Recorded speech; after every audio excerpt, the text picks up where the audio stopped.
There was a woman I used to know, well, I still know her, a young lady who when she was about 33 or so, well, let me put it this way. She was a very spiritual and a very religious woman, and she was married to a man who was equally spiritual and religious. And the two of them really enjoyed traveling. They did well to incorporate traveling in their daily life. They would travel for religious conferences, they traveled for work, and they traveled for fun as well. They did well to incorporate it. Well, a little after her 34th birthday, she got a call from her father, and she found out that her mother had passed away. They had a trip that was coming up about 3 weeks after that, and in her mind, she just assumed they wouldn't be going. It was too much to handle. It was too much to deal with emotionally. Her mother was also young. Her mother was only in her 50s. Well, her husband didn't put that piece together. And he didn't think that the loss of a family member would mean not being able to travel. And so as the weeks were approaching and it was about time to start packing, he was a little confused as to why she hadn't been packing her suitcases. And normally she makes a list of things we need to buy before we go. And so he asked her, is something wrong?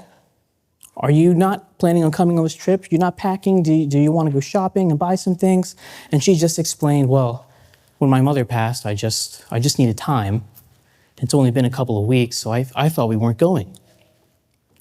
And his confusion turned to annoyance. And he started to think, well, we've been planning this for months. We can't just give up on it just because your mom died. And she again explained, well, it's hard for me to really enjoy this right now because I was so close to my mom and she's not here anymore. Well, he let it go and decided we can skip this one, but there was another trip coming up in a couple of months. And he asked, will you be ready to go by then? And she said, I don't know. I need time. I need to figure this out. And now that annoyance grew to frustration. And he said, if you really knew Christ, you wouldn't be sad. Mercy. It's not a coincidence that so many Christians feel like they're not allowed to be sad. Somewhere along the way, this idea crept into church, not as a doctrine, but just as a commonly accepted idea that if you really knew Christ, you wouldn't feel this way. Because you know joy, because you have hope, because the light of Christ outshines all darkness, you should never feel sad. And slowly, without realizing it, sadness has gotten mislabeled as something sin adjacent, as spiritual failure. The more you feel, if you feel it too long or too deeply, it must mean that there's something wrong with your faith. But God never told us not to feel sadness. In fact, He created us with the capacity for feeling it. And when we deny something that God's designed us to process, we don't become more spiritual, we just become more burdened. Just like our bodies need water and our minds need rest, our soul needs space to process sorrow and grief, the type of grief that we were never meant to carry alone. So why do so many Christians feel this way? Why do we feel like we're not allowed to be sad? Maybe you've heard that you just need to have more faith, that God has a plan, so just don't be upset, that Christians should always have joy. Well, these statements, they sound spiritual, but they can be harmful because they teach us to hide instead of heal. The truth is, joy is not the same as constant happiness. Peace is not the same as the absence of struggle, and faith is not an absence of emotion. I think all of these kind of relate to bravery, and I understand it best with this example. I think by now most people know I don't really try to hide it, though I used to. I'm terrified of bugs. I was really concerned when we went camping because I didn't know what would happen, but I don't like bugs. In fact, I was just thinking of which relevant story to share. I'm not going to share too many stories, but I remember in my basement as a kid, we had spiders that were big enough that you could see how hairy their legs are from a few feet away. So a good-sized spider. And I used to be terrified. The only thing I could do is sneak up behind it with my big boxy vacuum, get about a foot behind it, and then turn it on and just do this for 3 minutes straight. A legit 3 minutes. I thought about bringing a vacuum and just doing this and timing myself so you could see how long 3 minutes was. I was frozen in this action because of how afraid of the spider I was. I also screamed, but I'm not going to do that right now. And even though I don't have a phobia, it does cost bravery for me to deal with a spider. If we were to define bravery, I think a lot of people would describe it as not having fear. And that works. You see someone do something scary and they do it anyway, so they probably weren't afraid. But that's not a true definition of bravery. Bravery is acting in spite of your fear. If we were to take me and compare me to someone with actual arachnophobia, a debilitating fear or hatred of spiders, and you would give us a piece of paper with a spider on it, I know that there's no danger in walking over here and touching the spider. I'd be able to touch it, I could look at it, I could hold it, I could do whatever you need me to do with it. But to someone who's legitimately afraid, that would take a lot of courage. It would take a lot to even look in that direction, and they may start by taking a few steps and then have to breathe, take a moment, relax, recollect themselves, and perhaps they'd be able to continue. And the whole act of touching that photo, a photo, not a real spider, could take up to 30 minutes. And this is sometimes the first step in which you go to therapy for arachnophobia or other phobias. Between those two examples, although I could walk up easily, comfortably, I'm not being brave. Despite the fact that there's no danger to either one of us, it's not an act of courage for me because there's no fear for me. Whereas for the other person, even though it's the same act, an act that doesn't involve any legitimate danger, it does require a lot of bravery. And so defining bravery as something that requires you to, or the lack of fear, would be inaccurate. Instead, bravery is acting in spite of fear. In that same sense, joy is not the same as constant happiness, but in times of sadness, knowing that there's something to be joyful for.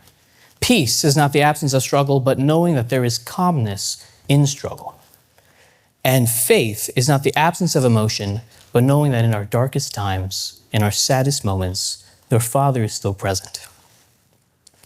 Psalms 13:1 reads, "How long, O Lord, will you forget me forever?" The Bible doesn't hide pain, and neither should we. When we believe that we're not allowed to feel sadness, we don't actually get rid of it. We just bury it. Unfortunately, it doesn't stay buried. It shows up in other ways as irritability, anger, anxiety, emotional numbness, distance from God, disconnection from people.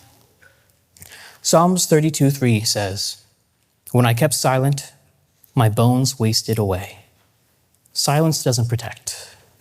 It decomposes. And this isn't just spiritual, it's physical as well.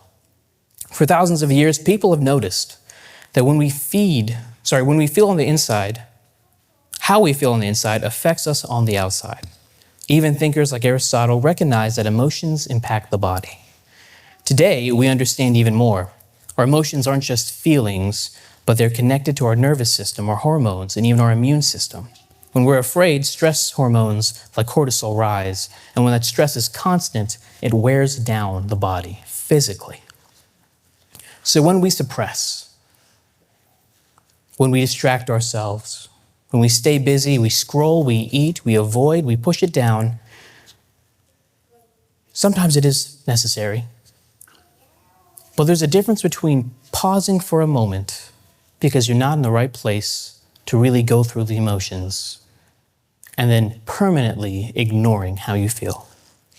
When we don't come back to process, that's when it gets dangerous. And over time, it comes out as chronic stress, as anxiety or depression, as strained relationships, unhealthy coping habits, or even physical tension and exhaustion.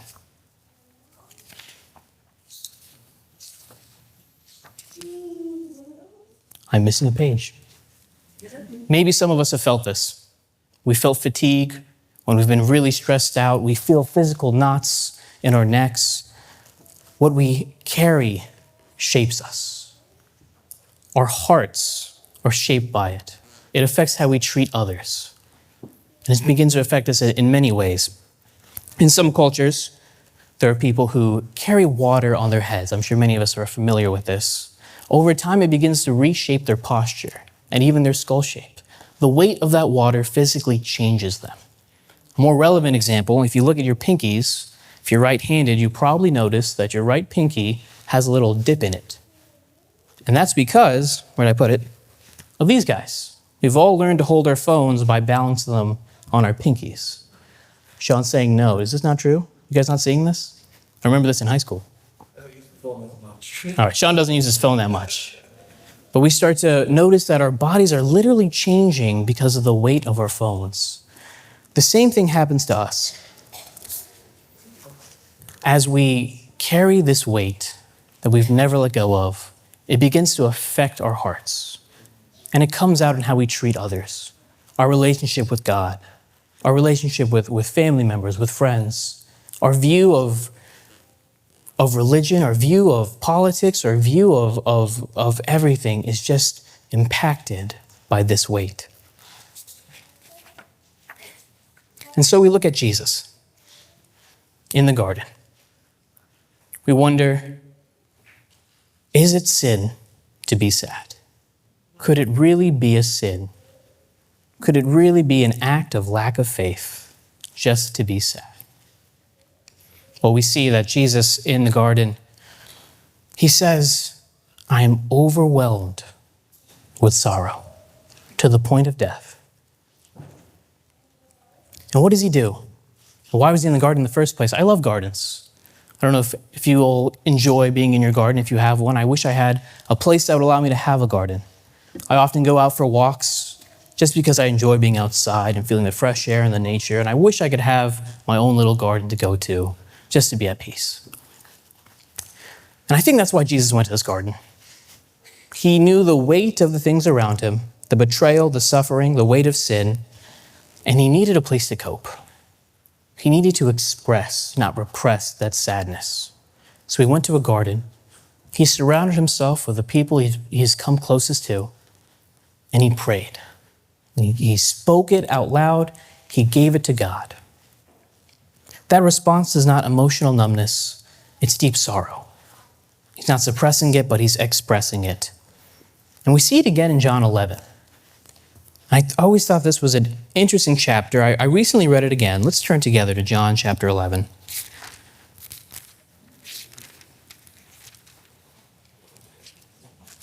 As we know, Lazarus has passed, and Jesus hears.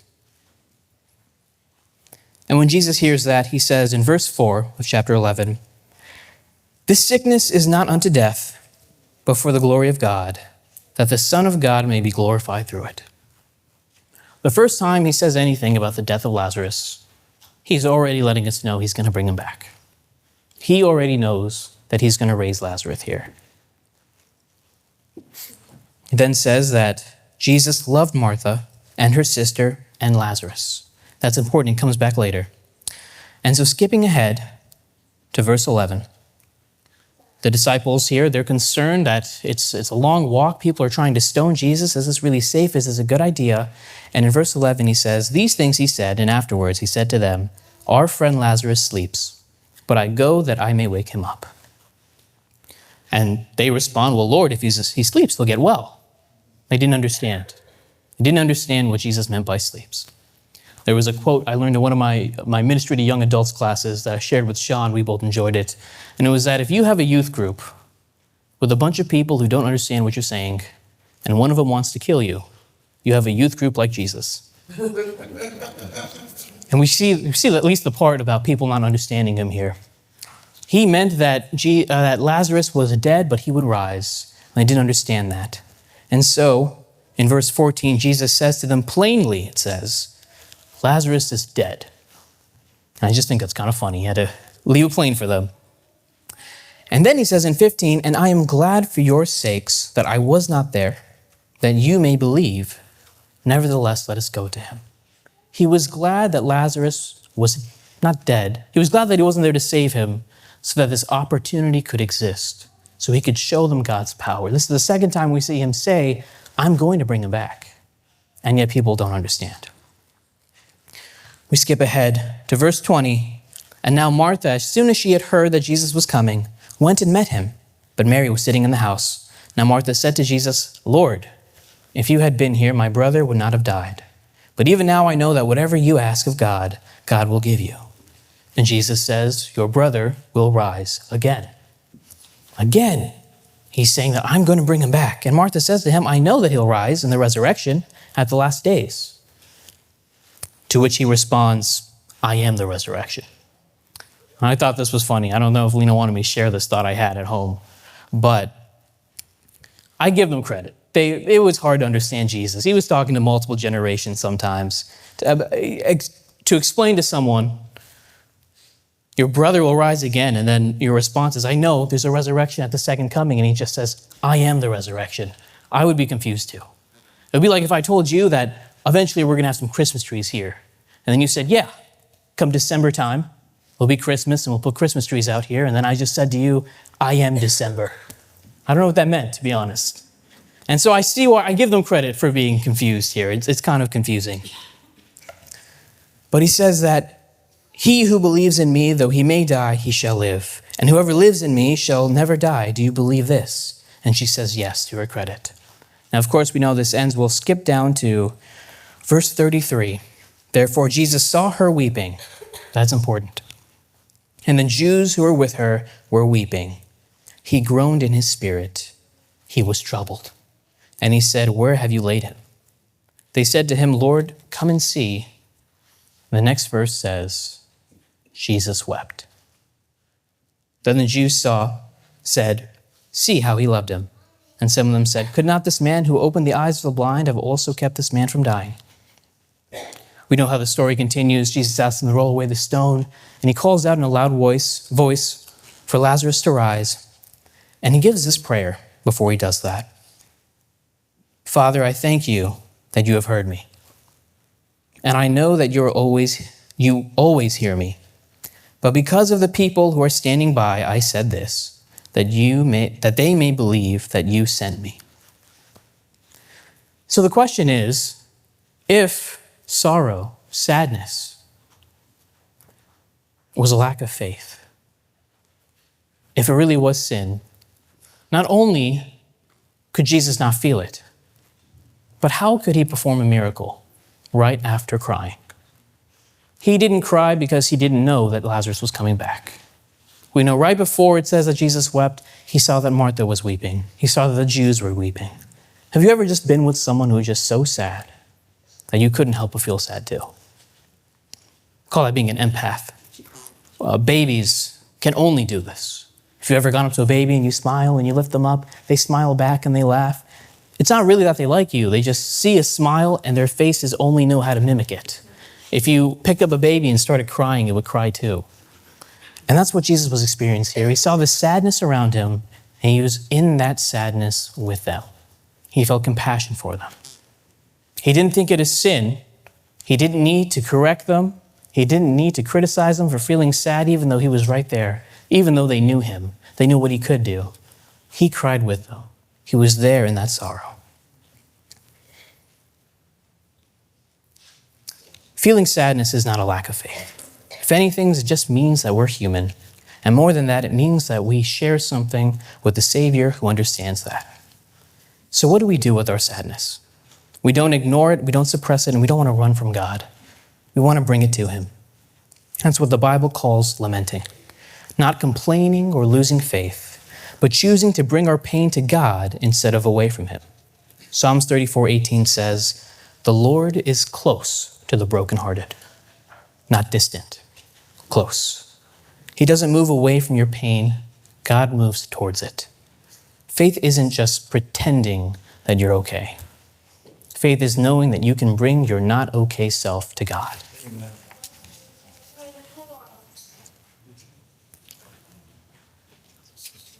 These are very out of order, and I do apologize. They're double-sided. Guys, we learned something. My deepest apologies. Lamentations 3:22-23 reads, because of the Lord's great love, we are not consumed. For his compassions never fail. They are new every morning. Great is your faithfulness. We love this verse. We quote it, we sing it, we'll be singing it as our closing song this morning. But let's not misunderstand this context. This wasn't written by someone who was experiencing joy. This wasn't written in a moment of happiness. This was written by someone in the middle of devastation, of loss and of grief, of brokenness, which means that this isn't a song of people who feel okay. These words, it's a declaration from people who are hurting, but still choose to trust God. When we sing, "Great is thy faithfulness," we're not saying that great is my faith. We're saying that even when my soul is overwhelmed, God is still faithful. Even when I'm tired, grieving, or don't have the words, God is still faithful.